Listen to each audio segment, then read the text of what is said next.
Hello friends, I hope all of you are doing well. Hello Mahadev सभी को, this is CA Rohit Jain. तो आज हम आ चुके हैं क्वेश्चन बैंक के डिस्कशन के साथ। पहले हमने नोट्स का वन शॉट रिवीजन कर लिया था, Indian partnership act unit 1, unit 2 और यूनिट 3। आज हम शुरू करने वाले क्वेश्चन बैंक का डिस्कशन। तो हम स्टार्ट करेंगे यूनिट 1 से। तो स्टार्ट करते हैं, है ना। और अच्छा हाँ, सारे वन शॉट रिवीजन सोगा के और इंडियन पार्टनरशिप एक्ट के अवेलेबल है यूट्यूब चैनल में, तुम जाके देख सकते हो। प्लस तुमको इंस्टाग्राम में भी मिल जाएगा और तुम हमारे टेलीग्राम चैनल भी ज्वाइन कर सकते हो, वहां पर भी अवेलेबल है, नोट्स भी अवेलेबल है और वहां पर तुम्हें वीडियोस भी मिल जाएंगे। ठीक है, और बहुत सारे मैं जनरल वीडियोस बनाता हूँ एग्जाम के लिए एंड स्ट्रैटेजीज वगैरह, तो वो सारे वीडियोस भी तुमको टेलीग्राम चैनल में मिल जाएंगे एज वेल एज तुम यूट्यूब चैनल में जाके चेक कर सकते हो। तो सर आज हम शुरू करते हैं हमारे क्वेश्चन बैंक डिस्कशन के साथ, वो भी यूनिट नंबर 1। किसका सर? Indian partnership act. ठीक है, तो ऊपर में मैंने जो हेडिंग दिया है उसको चेंज कर देना, यहाँ पर इनकरेक्ट है ये, इस हेडिंग को हम चेंज कर देंगे। अब शुरू करते हैं क्वेश्चन नंबर 1 के साथ। पहला क्वेश्चन देखो क्या है। X U and Y U are partners in a partnership firm. ठीक है सर, दो पार्टनर्स हैं। मिस्टर एक्सयू, सर एक्सयू ने क्या किया है? इंट्रोड्यूस किया है एक एम्प्लॉय को। एम्प्लॉय कौन है? एमयू। तो एमयू एक एम्प्लॉय है, उसको इंट्रोड्यूस किया एज अ पार्टनर। मतलब एक्सयू ने, मतलब जो एक्चुअल में एक पार्टनर है, उसने इंट्रोड्यूस किया एक एम्प्लॉय को एज अ पार्टनर। और जो एमयू, जो एम्प्लॉय है, ही रिमेन्ड साइलेंट। कुछ याद आ रहा होगा तो, एक पार्टनर ने इंट्रोड्यूस किया एक एम्प्लॉय को एज अ पार्टनर और वो एम्प्लॉय रिमेन्ड साइलेंट। और जेडयू अ ट्रेडर, बिलीविंग कि वो उसका पार्टनर है, उसने 50 लैपटॉप्स सप्लाई कर दिया है ऑन अ क्रेडिट पीरियड। अब क्रेडिट पीरियड एक्सपायर हुआ तो फिर जेडयू को उसका लैपटॉप का पैसा नहीं मिला। तो जेडयू क्या करता है सर? एक सूट फाइल करता है। जेडयू जो है वो सूट फाइल करता है against एक्सयू and MU for recovery of price.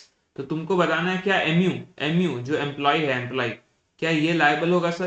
तो हमने बच्चों एक कंसेप्ट पढ़ा था, बच्चा याद है, हमने कंसेप्ट पढ़ा था। उस कंसेप्ट को हम क्या कहते हैं? Partner by holding out. Sir partner by holding out क्या था? जिसको हम पार्टनर बाय एस्टॉपल कहते थे। मतलब सर क्या था उसमें? हमने दो पॉइंट्स पढ़े थे। सॉरी, दो पॉइंट्स पढ़े थे। पहला पॉइंट क्या था कि कोई भी मैन, मतलब कोई भी person, either he holds himself as a partner और he allows other person to allows other person to believe that he is a person, मतलब that he is a partner. तो in such case he is denied from stating the fact, मतलब is denied from क्या बोलते हैं, stating the character which the creator has assumed upon। या फिर इसमें एक और पॉइंट हमने बोला था कि कोई भी पर्सन बाय कंडक्ट और by induces other person to believe that is a partner और allows other person to believe that is a partner, तो उस केस में stopped from denying the fact on which the creator has acted upon. तो हमने बोला था ये वाला कि कोई भी person holds himself out as a partner और ही अलाउज अदर पर्सन, आइदर वो खुद, मतलब खुद अपने आप को वो पार्टनर बता रहा है या किसी और को उसने अलाउ किया है ये बताने के लिए वो पार्टनर है एंड रिमेन साइलेंट, तो उस केस में he is stopped from denying the character which creator has assumed and, हाँ, क्रिएटर हैज अज्यूम्ड। ठीक है। सेकंड हमने क्या बोला था? Any person by his words और conduct have induced, either they have induced or allowed other person to represent him as a partner। in the given case क्या होगा सर? mu जो एम्प्लॉय है वो भी लायबल होगा because he is a partner by holding out. ये हमने detail में पढ़ा था एक एग्जांपल को लेके। तो इसमें यहाँ पर हमें दो पॉइंट लिखना है और हमें अपना फैक्ट्स ऑफ द केस और कंक्लूजन लिखना है। Miss Lucy while drafting a partnership deed, उसने कुछ फ्यू पॉइंट्स है जिसको उसका ध्यान रखना है। सर वो पॉइंट्स क्या है वो आपको बताना है और उस पार्टनरशिप डीड के अंदर क्या क्या इंफॉर्मेशन आएगा बच्चों, क्या क्या इंफॉर्मेशन आएगा वो भी तुम्हें बताना है। तो सर इसका आंसर हम कैसे लिखेंगे? सबसे पहले तो तुम्हें पार्टनरशिप डीड के बारे में वो पॉइंट्स बताने हैं कि मतलब फॉर्मेलिटीज बेसिकली। तो हमने क्या पढ़ा था सर कि नॉर्मली कोई भी अग्रीमेंट जो होता है, मतलब कहने का मतलब जो भी पार्टनरशिप अग्रीमेंट होता है सर, वो रिटर्न में भी हो सकता है, ओरल में भी हो सकता है। अगर वो रिटर्न में है तो उसको हम पार्टनरशिप डीड कहते हैं। हमने पढ़ा था पार्टनरशिप डीड को तुम प्रॉपरली स्टैम्प करोगे, ड्राफ्ट करोगे विथ केयर। ठीक है, तो यही सब यहाँ पर लिखा हुआ है, नो पर्टिकुलर फॉर्मेलिटीज। राइटिंग में भी हो सकता है, वर्बली भी हो सकता है। राइटिंग में जो है उसको हम पार्टनरशिप डीड कहते हैं। और लास्ट में क्या था? Partnership deed should be drafted with care and stamp. तो ये तीन पॉइंट्स लिखना है। उसके अलावा लिस्ट ऑफ इन्फॉर्मेशन, क्या क्या इन्फॉर्मेशन आएगा वो सब मैंने ऑलरेडी डिस्कस किया था। पार्टनर का मतलब पार्टनरशिप का नाम क्या है, पार्टनर का नाम क्या है, बिजनेस क्या है, डेट ऑफ क्या बोलते हैं पार्टनरशिप क्या है, उसके बाद नेचर ऑफ बिजनेस क्या है, एड्रेस ऑफ बिजनेस क्या है, कैपिटल कंट्रीब्यूशन क्या है, सैलरी क्या है, रेमुनरेशन क्या है, अकाउंट्स का सेटलमेंट कैसे होगा, पार्टनर को निकालेंगे कैसे, पीएसआर क्या होगा, ये सब कुछ, name of the partnership firm, partners, place of business, date of commencement, duration, capital contribution, PSR, admission, retirement, ये सब कुछ बच्चों ये हमने पढ़ा था अपने रिवीजन में। ठीक है, बहुत ही सिंपल सिंपल पॉइंट्स है, उसको तुम याद रख लेना।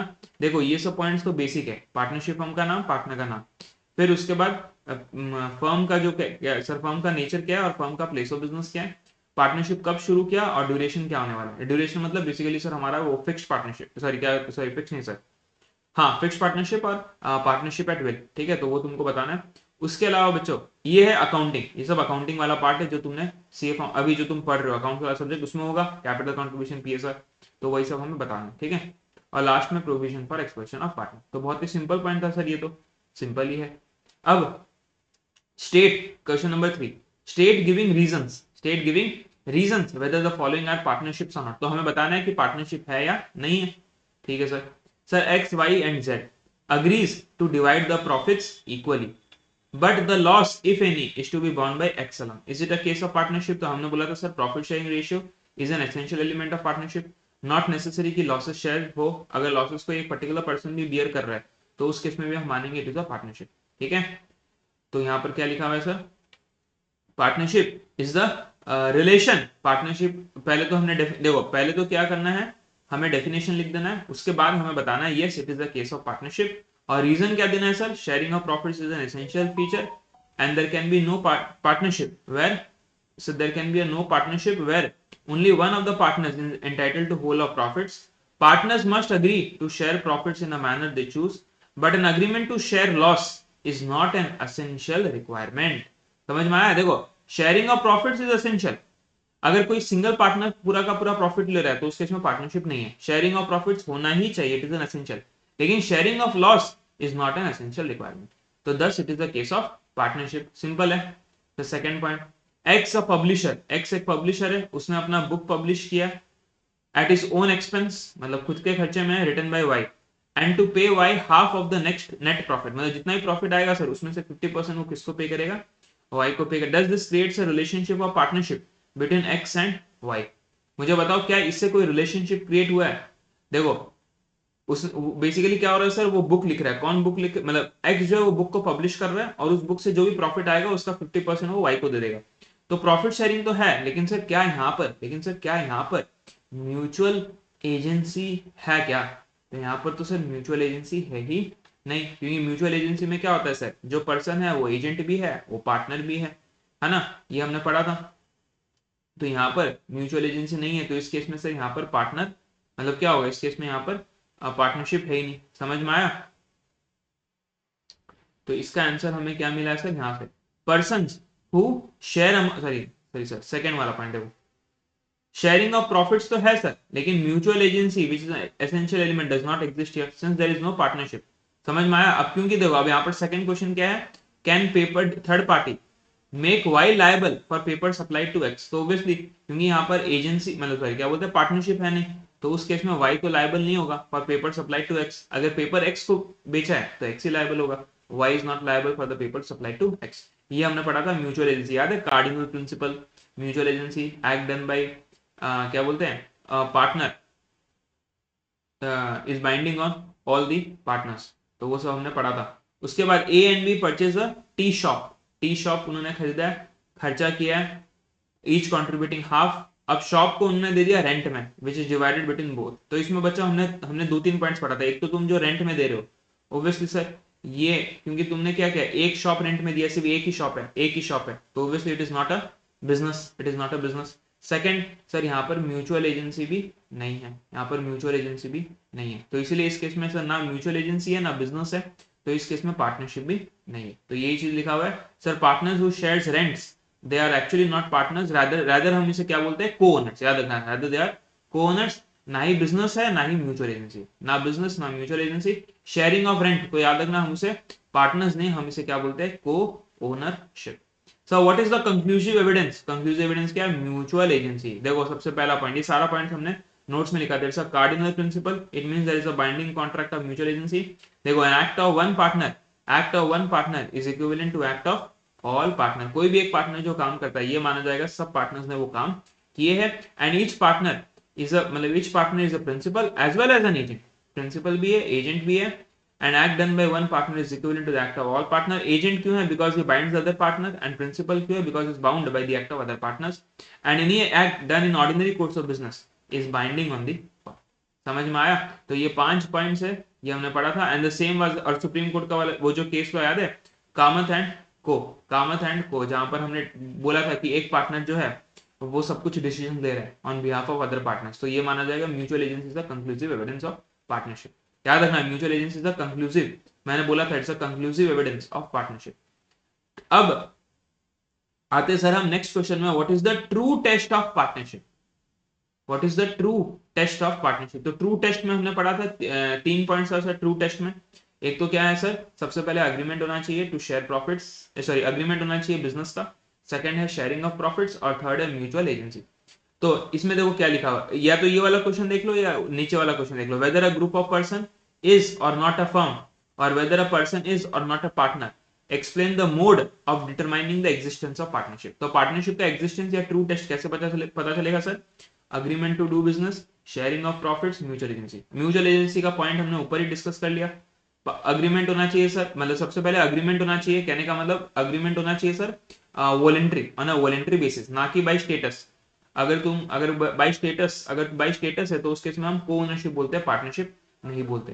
ठीक है, तो वॉलेंट्री मतलब अग्रीमेंट होना चाहिए, कॉन्ट्रैक्चुअल होना चाहिए, वॉलेंट्री नेचर का होना चाहिए. ठीक है, कॉन्ट्रैक्चुअल एंड वॉलेंट्री नेचर का होना चाहिए. शेयरिंग ऑफ प्रॉफिट्स हमने बोला था कि sharing of profits is a prima facie evidence but it is not a conclusive evidence. तो हमने पढ़ा था मियर sharing of profits arising from a property which is held jointly does not make it is not necessary कि वो person partner होंगे. It's a prima facie evidence, not a conclusive evidence. तो ये सब हमने डिस्कस किया था. नेक्स्ट क्वेश्चन नंबर 7, 3 ब्रदर्स, बच्चों क्या है, 3 ब्रदर्स, 3 भाई हैं, x 19 ईयर्स का, y 18 ईयर्स का, z है सर, z है 17 ईयर्स का. Decided to form a partnership that z will share the profit only, can they do so. सबसे पहले बात है सर कि माइनर जो है वो पार्टनर नहीं बन सकता है, क्योंकि माइनर क्या है, incompetent to enter into a contract. Sir क्या माइनर बेनिफिशियरी बन सकता है? Yes, minor can be admitted to the benefits of partnership with the consent of all the partners. ठीक है, तो minor can not become partner at the time of formation, however he can be admitted to the benefits of partnership with the consent of all the partners. समझ में आया?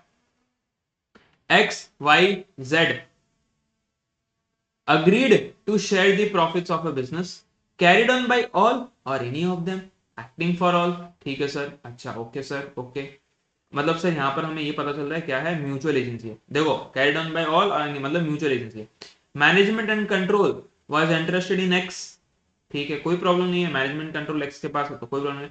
Power to restrict the rights of Y and Z, क्या इससे कोई दिक्कत है? मुझे बताओ, अगर तुम किसी का राइट्स रेस्ट्रिक्शन मतलब तुमने अगर कोई मैनेजमेंट एंड कंट्रोल का पावर सिंगल पर्सन को दिया है, ठीक है, और वो दूसरे का राइट्स अगर, तो इसका मतलब थोड़ी है पार्टनरशिप नहीं है. पार्टनरशिप का सर हमारा सिंपल लॉजिक क्या है कि म्यूचुअल एजेंसी होना चाहिए. क्या है सर यहाँ पर म्यूचुअल एजेंसी है? Answer is yes. एक पार्टनर के पास पावर हो सकता है कि वो दूसरे पार्टनर्स का जो मतलब राइट्स वगैरह उसे वो रेस्ट्रिक्ट कर सकता है एज पर दी पार्टनरशिप डीड, उसमें तो कोई प्रॉब्लम नहीं है. तो पार्टनरशिप का डेफिनेशन सर, पार्टनरशिप का डेफिनेशन क्या था sir? Sir partnership is a relation between the person, relation among the persons who have agreed to share the profits of a business carried on by all or any one of them acting for all, है ना. Any of one of them acting for all क्या था sir? Mutual agency, KD कामतन को. तो फिर उसके बाद mutual agency लिखा सर, ईच पार्टनर जो है सर वो प्रिंसिपल भी है, एजेंट भी है. एजेंट ऑफ प्रिंसिपल कैसे है ये हमने ऑलरेडी पढ़ा है. फैक्ट्स ऑफ द केस में हमने पढ़ा है, अग्री टू शेयर. देखो management and control were interested in X with the power to restrict. तो कंक्लूजन क्या है sir? Since all the essential elements are satisfied, partnership between well. इसमें sir हम एक पॉइंट और भी ऐड कर सकते हैं कि power to restrict the rights of y and z will not affect the partnership. ठीक है, तो उससे हमारा आंसर चेंज नहीं होगा.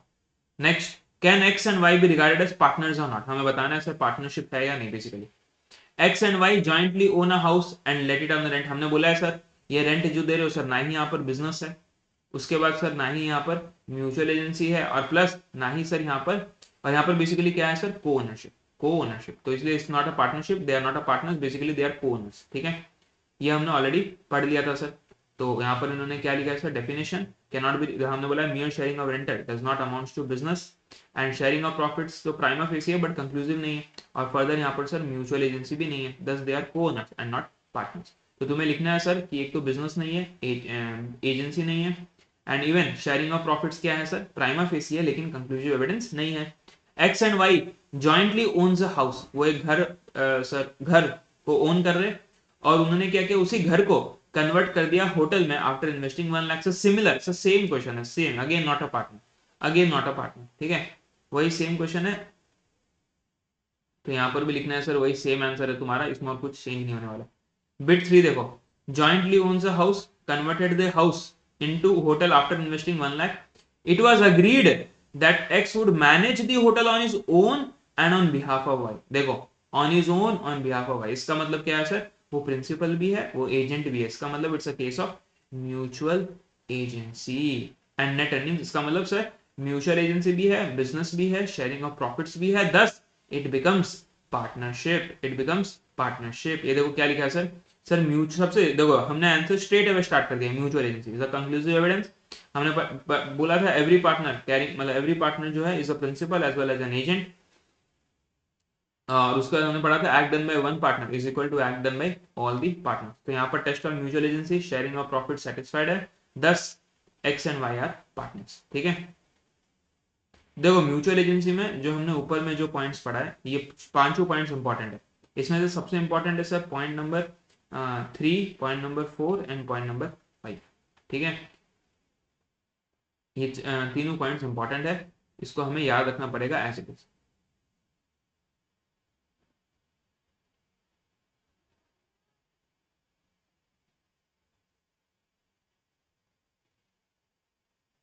उसके बाद बच्चों हम चलते हैं नेक्स्ट क्वेश्चन पे, पार्टनरशिप एट विल क्या होता है सर, पार्टनरशिप पर्टिकुलर पार्टनरशिप क्या होता है, पार्टनरशिप एट विल कब होता है बच्चों, हमने पढ़ा था दो केस में सर, अगर या तो फिक्स पीरियड नहीं है या फिर प्रोविजन नहीं है, मतलब पार्टनरशिप पीरियड में ड्यूरेशन मेंशन नहीं, या तो फिक्स पीरियड नहीं है ड्यूरेशन मेंशन नहीं है, तो उसके में पार्टनरशिप एट विल होगा सर। सर ये पार्टनरशिप अगर मान लो कोई फिक्स्ड पार्टनरशिप बनाया तुमने, ठीक है, और उसको मान लो तुमने फिक्स पार्टनरशिप बनाया और उसको तुम कंटिन्यू कर रहे हो, तुमने फिक्स पार्टनरशिप बनाया तुम कंटिन्यू कर रहे हो after the expiry of the period, तो उस केस में by default it becomes partnership at will. और अगर पार्टनरशिप एट विल को हमें डिसॉल्व करना है सर, तो एक पार्टनर को नोटिस देना पड़ेगा इन राइटिंग। तो देखो क्या है, it no fixed period, no fixed period and no provision for determination, मतलब कहने का मतलब उन्होंने पार्टनरशिप पीरियड में कुछ मेंशन नहीं किया, तो उस केस में मान के चलेंगे it is a partnership at will. Sir two condition, देखो अगर पार्टनरशिप में तुमने कुछ मेंशन नहीं किया या फिक्स पीरियड नहीं है तो पार्टनरशिप एट विल। उसके बाद सर जब फिक्स पार्टनरशिप तुम कंटिन्यू करते हो आफ्टर एक्सपायरी, तो ऑटोमेटिकली क्या बन जाता है, पार्टनरशिप एट विल, ये मैंने बताया था। और पार्टनरशिप एट विल को हम डिसॉल्व कर सकते हैं by way of notice in writing to other partners. ठीक है, by notice in writing to other partner, याद रखना notice in writing, notice in writing. Particular partnership बच्चों क्या होता है कि कोई भी पार्टनरशिप बिजनेस जो तुम शुरू करते हो फॉर अ पर्टिकुलर एडवेंचर, ये पर्टिकुलर एडवेंचर या फिर conduct of a continuous business, मतलब सिंगल एडवेंचर मतलब सिंगल पर्पस या कंटिन्यूअस बिजनेस के लिए, और एक पर्सन, और सर फिर एक पर्सन जब पार्टनर बन जाता है with another person then such partnership is known as particular partnership. वही मतलब सेम पॉइंट है सर, ये पॉइंट को उन्होंने इनडायरेक्टली रिपीट किया है, मतलब पर्टिकुलर पार्टनरशिप कहने का मतलब सर कोई भी पार्टनरशिप जब हम फॉर्म करते हैं फॉर अ पर्टिकुलर एडवेंचर या फिर conduct of a continuous business, तो एक पर्सन जब पार्टनर बनता है इस टाइप के पार्टनरशिप में तो उसको हम पर्टिकुलर पार्टनरशिप बनते हैं। और पर्टिकुलर पार्टनरशिप कब डिसॉल्व होगा sir, on completion of such undertaking और एडवेंचर, जब वो एडवेंचर अंडरटेकिंग खत्म हो जाएगा तो पार्टनरशिप हो जाएगा डिसॉल्व। ठीक है, लेकिन उसके बाद भी अगर तुम चाहो तो तुम कंटिन्यू कर सकते हो, उसमें कोई भी दिक्कत नहीं है sir. Question number 11, Mohan Sohan and Rohan, बच्चों मोहन सोहन एंड रोहन, अहो सर क्या क्वेश्चन है sir, Mohan Sohan and Rohan are partners in मसोरो, मसोरो एंड को, ओहो, दे एडमिटेड बोहन, देखो नाम देखो इंचू का, Bohan, Bohan, they admitted Bohan as a nominal partner sir, nominal partner, and on agreement between all the partners Bohan is not entitled to share profits in the firm. तो हमने पढ़ा था सर नॉमिनल पार्टनर, याद है हमने एक एग्जांपल लिया था नॉमिनल पार्टनर का, अगर तुम्हें याद होगा तो वो क्रिस्टियानो रोनाल्डो या मेसी का हमने कुछ एक एग्जांपल लिया था। ठीक है, after some time a creditor Karan filed a suit against Bohan for recovery of his debt. Bohan denied, Bohan ने क्या बोला, मैं तो सिर्फ नॉमिनल पार्टनर हूं, मैं तो लायबल नहीं होने वाला। तो बताओ, and Karan should claim is dues from other partner, ये किसका कहना था, बोहन का। देखो 3 पार्टनर्स है और बोहन है नॉमिनल पार्टनर, मतलब एक्चुअल में देखा जाए बोहन, मतलब बोहन का उस पार्टनरशिप में कोई इंटरेस्ट नहीं, मतलब बेसिकली उसने अपना नाम दिया, कहने का मतलब ये just have given his name, और उसका एक्चुअल में कोई इंटरेस्ट नहीं है, मतलब ना वो प्रॉफिट शेयर करता है, ना बिजनेस में पार्टिसिपेट करता है, ना इन्वेस्ट करता है, वो सिर्फ और सिर्फ लायबल है टुवर्ड्स थर्ड पार्टी। क्यों? क्योंकि उसने अपना नाम दिया है, पब्लिक नेम है, पब्लिक नेम, पब्लिक फिगर, तो इसीलिए। तो whether Bohan is liable for dues of Karan, answer is yes. In case Karan has filed a suit against firm, whether Bohan would be liable, obviously sir उसने सूट फाइल किया तो भी liable होगा, तो आंसर विल रिमेन सेम। तो देखो any person who lands his name without having any interest, उसका कोई इंटरेस्ट नहीं है, फर्म से कोई लेना देना नहीं है, लेकिन उसको कहते हैं नॉमिनल पार्टनर। क्यों? क्योंकि उसने अपना नाम दिया है, नाम, अपना ब्रांड दिया है, brand. He is a partner by name and actually not a partner. So उसके बाद क्या था सर, ना ही प्रॉफिट शेयर करता है, ना पहले, मतलब सिंपल है, हमें नॉमिनल पार्टनर के बारे में लिखना है, but liable to third parties for the acts of firm. In this case Bohan should be liable, answer would remain same. ये मैंने तुम्हें ऑलरेडी बोल दिया, क्लियर है? एकदम सिंपल क्वेश्चन है बच्चों। आगे चलते हैं क्वेश्चन नंबर 12। तो बहुत ही सारे के सारे क्वेश्चन सिंपल है, सब हमने डिस्कस कर लिए थे अपने वन शॉट रिविजन लेक्चर में। राम एंड रहीम, बच्चों Ram and Rahim are working as a teacher in higher secondary school, ठीक है, गुड फ्रेंड्स है राम रहीम, राम और रहीम, वाह क्या बात है सर, राम और Rahim. They jointly purchased a flat which was given on rent to mister John, तो उन्होंने रेंट में दिया है मिस्टर जॉन को, जो फ्लैट, मतलब उन्होंने दोनों ने मिलकर एक फ्लैट परचेज किया था और रेंट में दिया। तो यहां से सर क्या पता चलता है, jointly purchase the flat, and इसका मतलब कहीं ना कहीं दे आर जॉइंट ओनर्स, मतलब कहीं ना कहीं सर हम इसे बोलते हैं को ओनरशिप, ठीक है।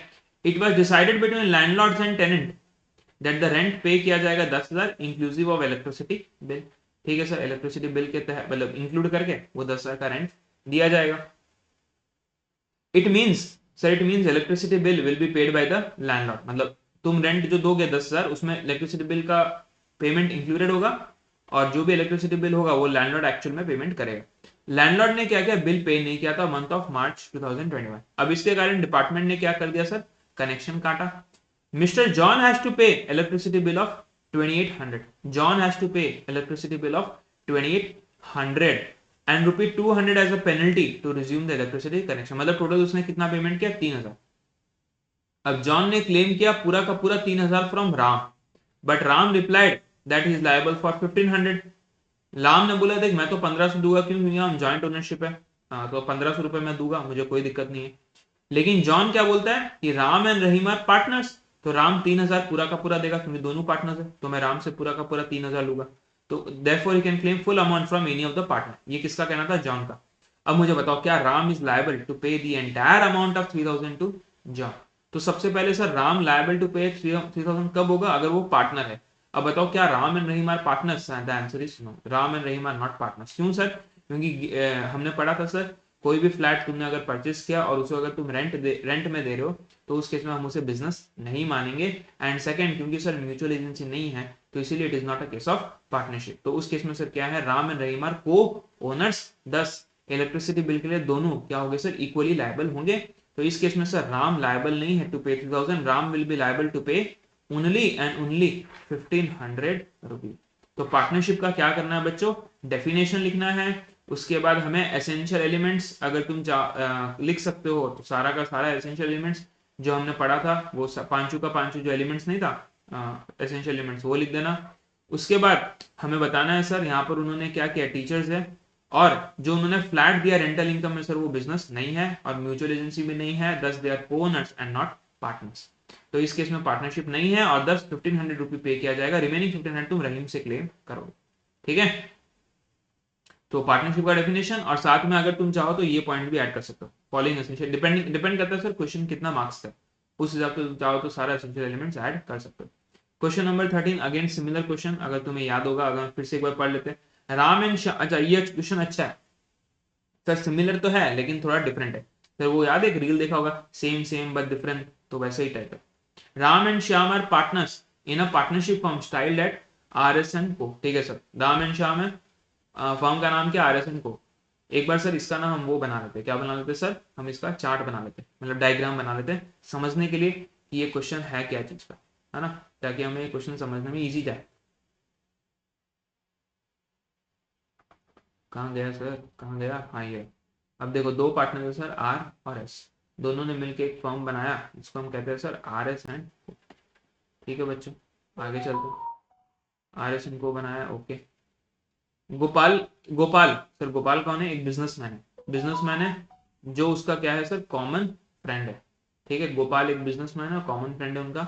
राम, राम ने इंट्रोड्यूस किया, राम ने इंट्रोड्यूस किया गोपाल को टू सुंदर, मतलब राम ने गोपाल को इंट्रोड्यूस किया to Sundar who is a supplier to the firm as is newly joint partner. मतलब क्या क्या है यहाँ पर, जो राम है सर, आर एस को पार्टनरशिप फर्म है, इस पार्टनरशिप फर्म में जो राम है सर, राम, राम जाता है किसके पास, सुंदर के पास है, सुंदर ना, हाँ,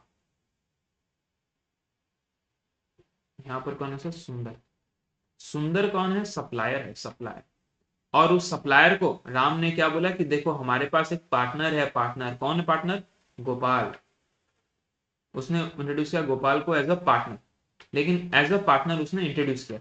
लेकिन मुझे बताओ क्या गोपाल एक्चुअल में पार्टनर था सर, नहीं, पार्टनर तो सिर्फ दो ही है, राम एंड श्याम। ठीक है sir, Gopal, Gopal knowing that is not a partner, Gopal को पता था कि वो पार्टनर नहीं है सर, लेकिन चुप रहा। इसका मतलब सर क्या है, by his conduct he has allowed other person, मतलब by his conduct he has allowed other person to be represented, to represent him as a partner, है ना, by his conduct has allowed other person to represent him as a partner.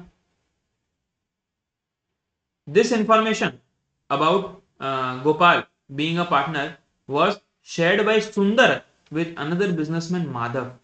अब यहाँ पर क्या है sir, ये जो information था कि गोपाल जो है वो पार्टनर है करके, ये इंफॉर्मेशन सुंदर भी, सुंदर क्या करता है, शेयर कर देता है माधव को। सुंदर शेयर करता है माधव को। नेक्स्ट डे क्या हुआ है सर, सुंदर ने रॉ मटेरियल सप्लाई कर दिया क्रेडिट में, और माधव ने भी 5 लाख रुपए दे दिया फर्म को on a short for a short period on the understanding that Gopal is a partner of the firm। तो सर सुंदर ने इंफॉर्मेशन शेयर किया माधव को कि भाई देख गोपाल पार्टनर है करके, और सुंदर फिर सप्लाई करता है रॉ मटेरियल क्रेडिट, और माधव जो है सर वो क्या करता है, लोन दे देता है 5 लाख रुपए का। ठीक है सर, अब क्या होता है, माधव ये अज्यूम करता है गोपाल पार्टनर है, लेकिन देखो माधव ने अज्यूम किया गोपाल पार्टनर है, माधव को किसने बताया, सुंदर ने। क्या गोपाल, यहाँ पर गोपाल ने ऐसा कुछ कंडक्ट किया है सर, गोपाल तो वहां प्रेजेंट ही नहीं था, क्या गोपाल ने ऐसा कुछ स्टेटमेंट या वर्ड्स दिया है, आंसर इज नो। ठीक है sir, on due dates the firm failed to discharge its liability. अब फर्म क्या है, अपना पेमेंट नहीं कर पाता, ना माधव को ना सुंदर को।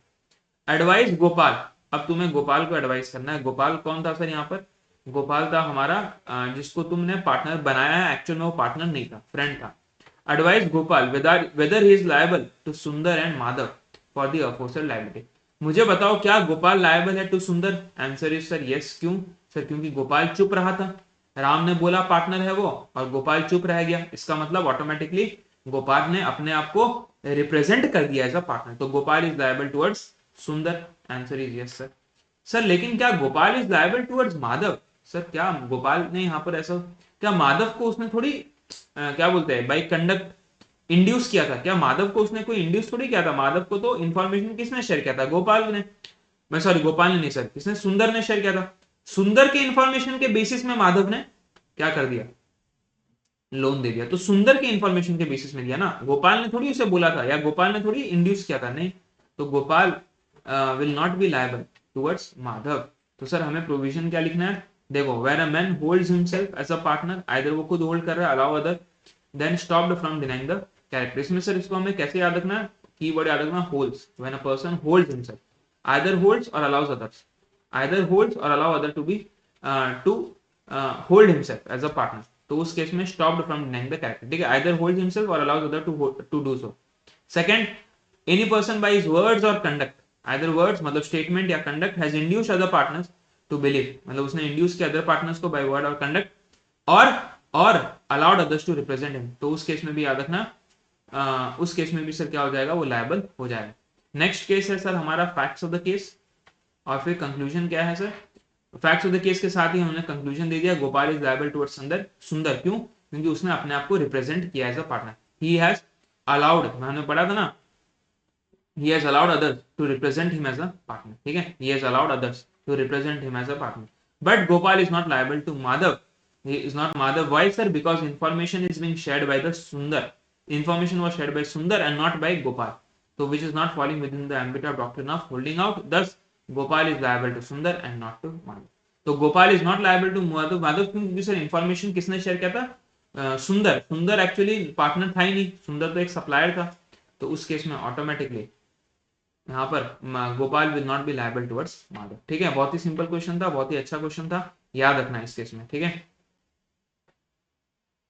Question number 14 P Q and R R partners in a partnership firm sir R क्या करता है फर्म से हो जाता है retire without giving public notice अगर तुम्हें याद होगा यूनिट नंबर 2 इवन दो हमारा अगर फर्म से रिटायरमेंट हो गया तो उस केस में भी हम लायबल रहते हैं जब तक हमने पब्लिक नोटिस नहीं दिया है पी अप्रोच करता है सर एस को एन इलेक्ट्रिक अप्लायंसेस ट्रेडर ठीक है पी ने अप्रोच किया for purchase of 25 fans for his firm और पी ने इंट्रोड्यूस किया ई को as a partner who is an employee है तो वो एम्प्लॉय लेकिन उसे इंट्रोड्यूस किया एज अ पार्टनर और एस क्या करता है एस को लगता है ई और आर ई कौन है एम्प्लॉय और आर कौन है रिटायर्ड पार्टनर एस को लगता है दोनों ही पार्टनर्स हैं और उसने फैन सप्लाई कर दिया ऑन क्रेडिट लेकिन एस को फिर क्या है पेमेंट नहीं मिला सप्लायर को पेमेंट नहीं मिला तो मुझे बताओ सप्लायर से किस किस से रिकवर कर सकते हैं सो देखो पी क्यू तो पार्टनर्स है पी क्यू तो पार्टनर्स है क्या आर से रिकवर कर सकता है सर मैंने बोला था अगर कोई पार्टनर रिटायर करता है विदाउट पब्लिक नोटिस तो उस केस में उसका लायबिलिटी कंटिन्यू